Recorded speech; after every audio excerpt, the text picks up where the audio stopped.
to be the first African woman to play in the AFL, that's something that just doesn't happen overnight.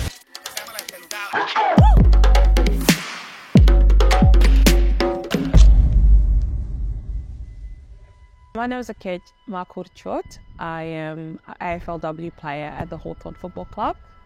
I was born in South Sudan in a small village called Aguran in the town of Yarul, and I lived in Kakuma refugee camp for about 11 years. I come from a culture where women predominantly do not play sports, and sports is not allowed for girls. There was no opportunities in the refugee camp so that I can play soccer, and it was my brothers that were only allowed to play soccer. So I made up every excuse under the face of the earth just to carry their boots, just so I can be a part of it. So when I came to Australia, I went to school and they offered sports as a subject. And I was like, this is really, really, really cool. Played soccer for about 8 years, and then I went and started playing footy, and now I am a professional football player.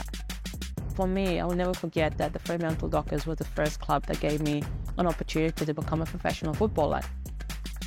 I went from Fremantle to Richmond and now at Hawthorn in my second season with them. It's just incredible, and I am really glad I ended up picking footy. Why AFL? It's a question I get asked all the time. There's just something about AFL. It doesn't matter where I was from, how tall I was, how short I was, whether I was South Sudanese. All the fans of our club cares about is that I can play the game and I represent their club proudly.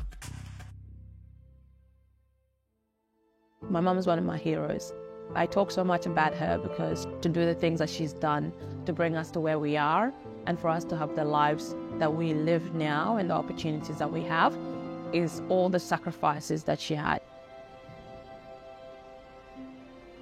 Who would have thought a young girl from a Kenyan refugee camp is just here doing what she loves at one of the biggest clubs in Australia is incredible.